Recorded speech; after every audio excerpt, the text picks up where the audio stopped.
दोस्तों आज हम समांतर श्रेणी के पद किस प्रकार से निकालेंगे ये सीखेंगे हम।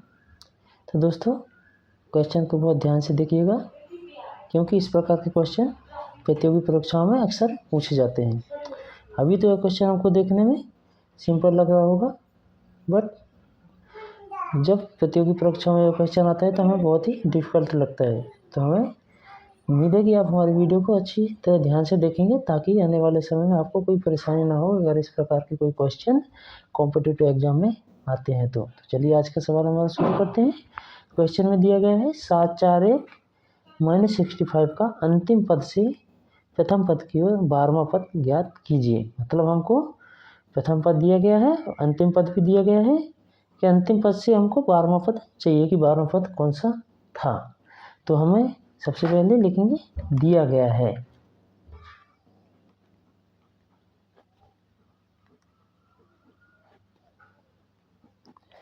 क्या दिया गया है?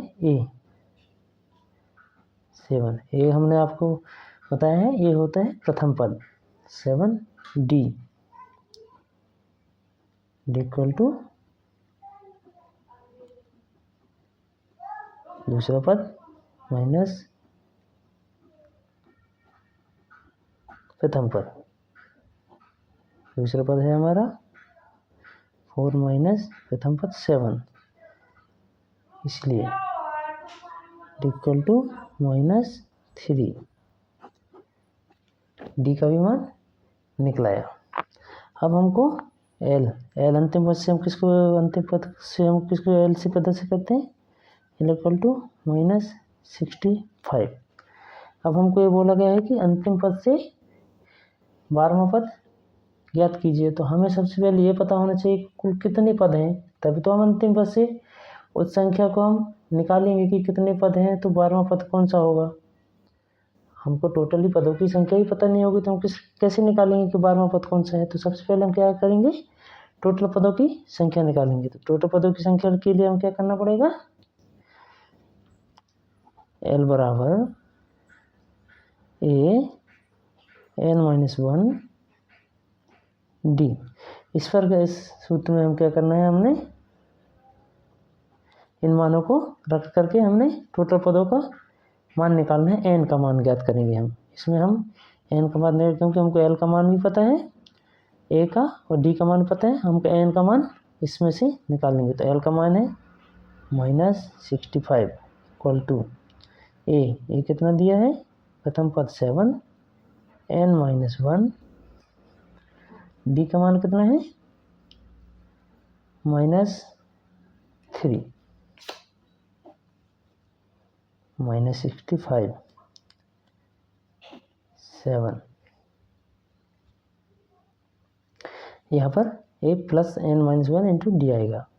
ठीक है, तो 7 प्लस इसका अंतर बड़ा करेंगे -3n प्लस 3, क्योंकि -1 से जब मल्टीप्लाई होगा माइनस का तो प्लस हो जाएगा।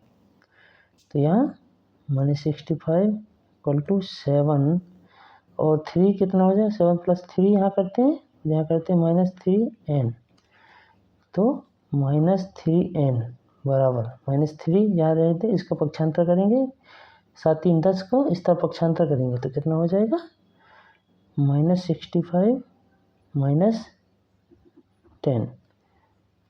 तो -3n equal to -75। n equal to हो जाएगा -75 डिवाइड बाई 3, 7 दूनी 14, 7 5 15, इसलिए n इक्वल टू हमारा निकला 25। मतलब टोटल पदों की संख्या कितनी है, 25। कुल पदों की संख्या है 25। हमको पता चल गया कि टोटल पद कितने हैं, 25। अब हमको 25 से कौन सा पद चाहिए, हमको 12वां। तो हमने कौन सा पद चाहिए, 12वां। तो n से प्रथम पद की ओर 25 से 12वां पद कौन सा होगा, 14। क्या लिखेंगे, n बराबर 25 से 12वां पद 14 होगा। अभी हमको क्या है, n पदों की संख्या पता चल गया कितना है, 14। अब हमको क्या है, उसका मान निकालना है। तो हमें पता है कि 12वें पद का मान किस प्रकार से निकालते हैं। क्या करते हैं हम, an equal to a plus n-1 d। हमको सभी का मान पता है। n 14, कौन से पद का चाहिए हमको, 14वें पद का। इक्वल टू a का मान हमको दिया हुआ है, पहले दिया था 7, प्लस n का मान 14 माइनस 1, d दिया हुआ हमको -3। इसको आगे सॉल्व करेंगे। तो a14 इक्वल टू 7, 14 में से 1 गया तो 13,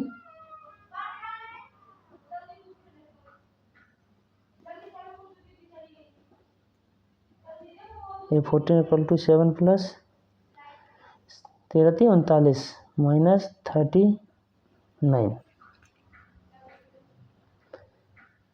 इसलिए a14 इक्वल टू 7 माइनस 39। तो इधर क्या आ जाएगा,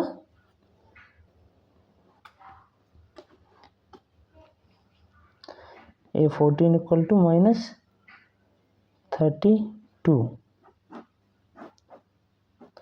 आता है, जो हमको क्वेश्चन में बोला गया था।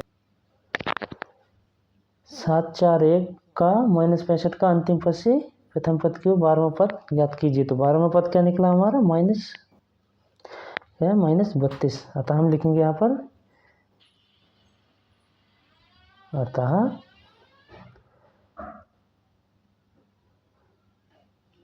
12वां पद